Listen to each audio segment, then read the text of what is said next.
All right, now we're going to talk about Chapter 13, which is your vital signs and monitoring device. Some of the topics we're going to talk about, we're going to talk about gathering these vital signs. We're going to talk about the vital signs themselves and monitoring devices. Gathering the vital signs. It's a major component of your assessment, and it only takes a couple of minutes to complete this. Um, Vast majority of patients will have an assessment including the vital signs. Almost all our patients will. It helps to indicate important conditions, and it lets us trend the patient's condition throughout transport. And we take the vital signs during the secondary assessment after the primary is completed, which means, remember, the primary assessment is to find and fix life threats. So we'll do the secondary after we get all these life threats fixed, and sometimes we never even get there. So we do vital signs then. What are your vital signs? The definition is outward signs of what is going on inside the body. So we're going to check their pulse. We're going to check the respiratory rate, skin for color, temperature, and the condition, including cap refill. We're going to evaluate their pupils, blood pressure. In our region, we also do oxygen saturation and blood glucose monitoring in our baseline vitals with the blood glucose, and we won't check that again unless the emergency deems it necessary, like for diabetic emergencies. We have two types of vitals. We have a baseline set. That's our very first set we take. This is what we're going to compare the rest of them to. And then we're going to do repeat. And this will give us trend. This is how we'll be able to trend our patient by comparing it to those baseline, seeing how our patient's getting better, getting worse, how our interventions are working, if they are or not. Start talking about the vital signs. The very first one's the pulse. Pulse is a palpable pressure of the heartbeat. This is caused by blood moving through the arteries, waveform. We can feel it by placing two fingers over an artery where it's closer to the body surface and right above a bone. When we're taking this pulse, we're checking for two things. We're checking for rate and quality. Here's a good picture, a good example.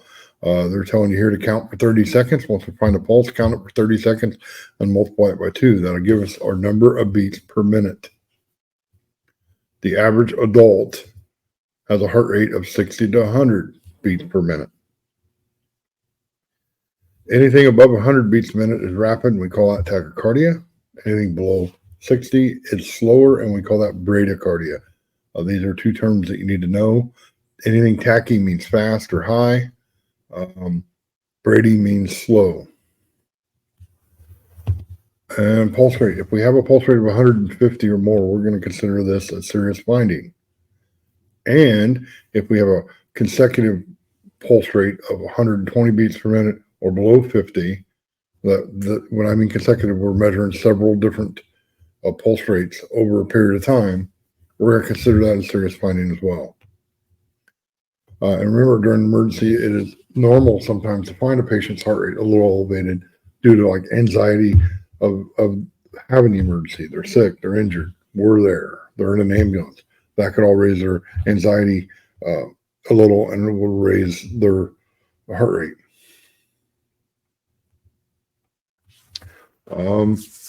We're going to determine, when we're talking about quality, we're going to talk about the rhythm. Is it regular? Is it consecutively regular? It means like a drummer, like, on drumming, going boom, boom, boom, boom, boom. That's a regular rhythm or regular intervals. Irregular is not consistent, so it would be like boom, boom, boom, boom, boom, boom. Anything irregular, it's not on a consecutive interval or constant interval. We're going to check the force. This is pressure of the pulse wave as it extends to the artery. Is it strong? Is it boundy? We call that boundy. Is it, really strong pulse? Or is it really weak and thin? That is what we call thready. Where are we going to check the pulse? In patients that are older than 1 year old and conscious, we're going to check the wrist or the radial pulse. We find this by placing the two to three fingers over the thumb side of the wrist, patient's wrist, just above the crease. The brachial artery we use in patients that are under 1 year old, and that's in the upper arm, in the bicep area. Here's a picture of that. The carotid pulse is along the side of the neck, and we check this on unconscious patients that are over a year old. We're going to count for 30 seconds, multiply by 2. If the rate, rhythm, or force is abnormal, we'll continue to count for the entire 60 seconds, a full minute. And then we'll judge the rhythm and force. All right, let's move on to respiratory rate. And we're talking about respiratory during the vital signs. We mean breathing in and out. I know it's a little confusing because during the pathophysiology, we said that ventilation is moving in and air and out, and respiration is the gas exchange at the alveoli level. So don't get confused, but when we're talking vital signs, we're talking about the respiratory rate, and that's breathing air in and out. And we're going to measure both the rate and the quality. Here's a good example of radial pulse and a respiratory count. So the first 30 seconds, you're going to take their pulse. You have their arm placed on their chest so you can feel the chest rise and fall, so you can count the respiratory rate without the patient knowing that you're counting it. Because if they know, the respiratory rate can be affected. We're counting for the number of breaths in 1 minute. So again, if we count for 30 seconds, multiply by 2. We classify this respiration rate as normal, rapid, or slow. So for a normal adult at rest, it's between 12 and 20 breaths per minute. There are some things that can influence this breathing rate, like their age. Remember, younger children breathe a lot more. They need to breathe more. Sex, your size, physical conditioning, right? If you're in good shape, you don't need to breathe as much as someone who's not in as good a shape. Or if you have actual physical issues or medical conditions, that could cause your respiratory rate to change. And emotional state will influence. Like if they're really anxious, you'll be breathing a lot more. And remember, if we have unusually fast, which is above 28, or unusually slow, which is below 8, or in between there, we may have to do some supplemental oxygen, or we may have to actually provide ventilation with a BBM if they're in failure with inadequate breathing. For respiratory quality, we're measuring 4 different things. Is it normal? Is it shallow? They haven't labored breathing, which means they're really working. You're seeing a lot of accessory muscles, and they're working pretty hard to breathe. Or it's noisy. Remember, we talked about that in the other chapters, that we should not hear people breathing. So if it's noisy, respirations is usually a sign of issues, correct? If you observe an irregular respirations in an unconscious patient, you're definitely going to report it and document it. And probably should be, that's inadequate, so you're probably going to BVM them. Well, we talked about how you count for 30 seconds. We're going to note the rate, quality, and rhythm. Let's talk about your skin. We're looking for skin color, their temperature, and the condition of the skin, because this can provide valuable information, especially regarding circulation, but it could be also information of other conditions. The best place to assess skin on adults is their nail beds, inside their cheeks, inside the lower eyelid. In infants and children, we can look at the palms of their hands, the soles of their feet. In dark colored skinned people, for example, African Americans or Latino population, we can look at their lips and nail beds. We're looking for the color. We're looking for abnormal colors, right? Are they pale? Cyanotic, which is that bluish gray tint around the lips and the nail bed. Are they flushed, which is a red color? This can come from like carbon monoxide poisoning, heat exposure. Fever sometimes will make you flush. Or jaundice, which is yellowing in the skin. We can easily observe it in the sclera, or the whites of the eyes will be really yellow. The skin can be really yellow. This is an indication of some issue in the liver and sometimes even liver failure. We're going to feel for the skin for the temperature. We're going to note if it feels warm, which is normal, or is it hot? Is it cold or cool? You do this by removing your glove and feeling the backside of your hand on their forehead. And we're also for a lot of patients, this is a good idea, but for children under 6, we're definitely going to evaluate their cap refill. You evaluate a cap refill by putting pressure on like the nail bed or their hands or their feet. This should turn white color, and then when we release it, it should go back to its normal pink, usually less than 2 seconds. That's normal, 2 seconds or less. Let's talk about pupils. That's the black center of the eye. And remember, if it's working properly, when they get in a low light or a dim light condition, they're going to dilate or get bigger. They're going to expand so they can capture all light it can. And on the flip side, in a bright environment, the pupils will constrict. So when we take our pen light that is made for this to evaluate pupils, we shine this low level light in their eye, their pupils should constrict. So we're looking for size, equality, reactivity, which means equality means both eyes look the same. They're equal. The pupils are equal. And reactivity, how they reacted to that light we put in their eyes. Are they constricting or are they not constricting? We're going to note the baseline size, and we can compare this to the pen light on the side of most of our pen lights on our ambulances or jump kits. They'll have little black dots, and they progressively get bigger with a number on it. That is pupil size. We can compare it to that. You're going to cover one eye and shine light into the other eye, and you're going to look for reactivity. You want that if I put light in the right eye, the right pupil should constrict, but at the same time, the left eye should do the same thing. And we're going to repeat that with the other eye. Here you can see they're checking a pupil, and as I noted before, see the little black dots on the side of the pen light? That is pupil size, so we can compare it and use that as a guide. Here's a picture of constricted pupils, which are really small pupils in bright light, dilated or larger pupils in dim light. And then we have unequal pupils, which can be caused by a variety of things. Could be a sign of a head injury, could be a medical condition, which is completely normal for that patient, but they'll know that. It could be the use of some like topographical medications like eye drops. Sometimes like they go to the eye doctor and they'll dilate a pupil or maybe dilate both, but they could just do one. All right. Moving on to blood pressure. This is the force of the blood against the artery walls.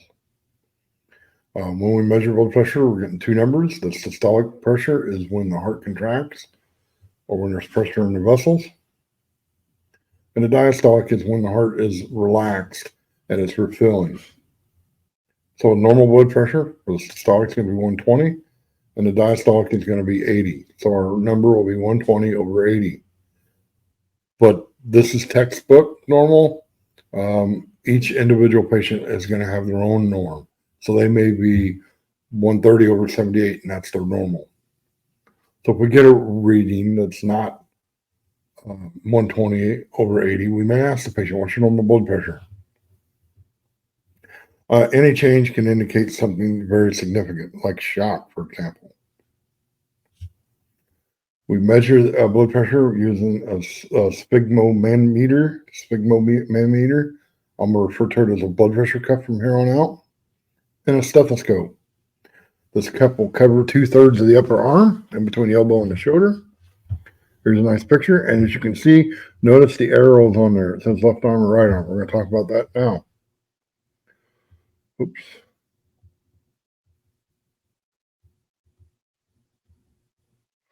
All right. So we're going to wrap the cup around the upper arm. It should come about 1 inch above the crease of the elbow. We're going to place the center of the bladder on that artery, the brachial artery. That's where those arrows come in handy. We're going to prepare the patient. We're going to tell them, hey, this is going to squeeze your arm. We're going to position the cup, palpate the brachial artery or the crease of the elbow. We're going to place that stethoscope right underneath the cup right there. So the diaphragm of the stethoscope should be directly over the brachial pulse or the medial anterior of the elbow. Remember our terminology, medial means towards the center and anterior is front. You can see he's palpating right now. Okay, we're going to inflate the cup and we're going to listen, and you're going to hear that pulse or the heartbeat. And once that heartbeat disappears, we're going to go about 30 mm's or millimeters above that, and that's our starting point. And then we're going to slowly release this pressure off the cuff. And once you hear the first sound, when you're able to hear that pulse again, that heart rate again, that's going to be a systolic pressure.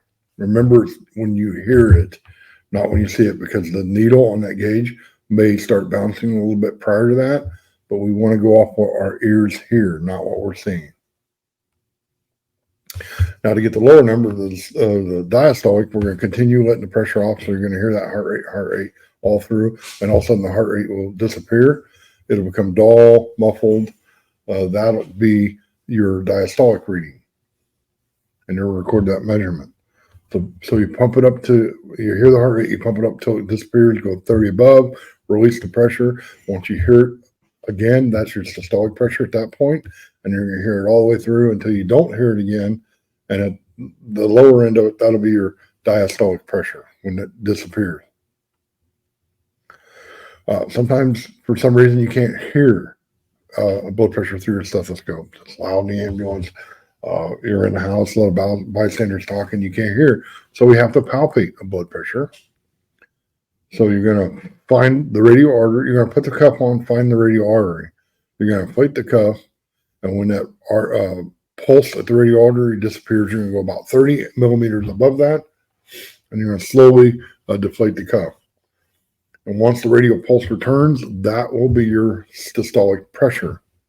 Now, using a palpated blood pressure, you will not get a diastolic number. So when we record this, it'll be 120 over P, which stands for palp. And when we do our report to the nursing staff, we're going to definitely mention that we took blood pressure by palp. So we're going to report it as 120 over palp. All right, so a pediatric note. Remember, this can be difficult to get a blood pressure off a child or an infant, especially under 3, because they don't sit still very well. It's hard to get them to sit still to get an accurate reading.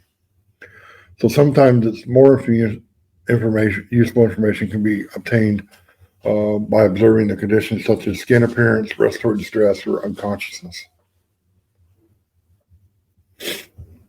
And we use our monitors or an automatic blood pressure cuff. You position the cuff, it'll inflate and obtain and record the systolic pressure. But these monitors will give you both numbers, so you'll have both of them. Let's talk about temperature. Core temperatures will reflect the level of heat in the trunk. Normal temperature depends on the time of day. For example, if I just got out of bed and I was in a bunch of warm blankets, I may read at a higher temperature. If it's 100 degrees outside and it's 2 o'clock in the afternoon and I've been outside for a while, I could have a higher temperature. Or the reverse, if it's 32 degrees outside and I've been out there for a while, I may have a lower temperature. Your activity level. The more active I am, the more energy it takes, and producing this energy will create heat, which will raise my temperature. So if I just ran a marathon, my temperature is going to be a little higher than if I'm just sitting around in a chair. Age can affect your temperature, right? The very young, the very old can't regulate as well, so their temperature may vary. And where we measure this temperature can vary. So if I do a temporic on the forehead type of temperature reading, it may differ from, like, for example, a rectal temperature or under the armpit. So you have to know that, and you have to know how you're recording it as far as where you're taking it. Here's a picture of an electric thermometer. They can be safe. They can be more hygienic and quick to produce a good reading compared to a glass thermometer. I don't think we've used a glass thermometer on an ambulance in a long time. Even these electronic thermometers, which are fairly safe, they have a disposable sleeve you put on take a temperature, you discard the sleeve, you can wipe off your thermometer lead or end with an alcohol wipe, and then it's been cleansed. But since COVID days, we have went more to temporic uh, thermometers, which read like off the temple area or the forehead. Talk about some monitoring devices. Um, when we talk about oxygen saturation, that's your SpO2 reading. This is the ratio of the amount of oxygen present in the blood, and it's expressed as a percentage. And we use a pulse oximeter to use this. Here's a picture of a pulse oximeter. It's got a monitor device, and it's got a lead that goes onto the patient's finger. It'll give us two readings. It'll give us the SpO2 reading, which is the top number usually, and it'll give us the heart rate.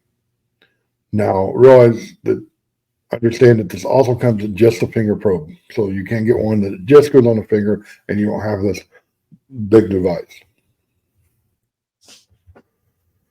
Your protocols can govern on when you use the pulse oximetry. Most of the time, it's on most patients or every patient. In our region, it is on every patient. Every vital sign will have a pulse ox reading or an SpO2 reading. But definitely on patients that have respiratory problems or otherwise risk of hypoxic or hypoxia. Normal readings, a normal SpO2 reading will be 96 to 100%. When we get down to the 91 to 95%, we get into that mild hypoxic state. 86 to 90%, we're talking significant or moderate hypoxia.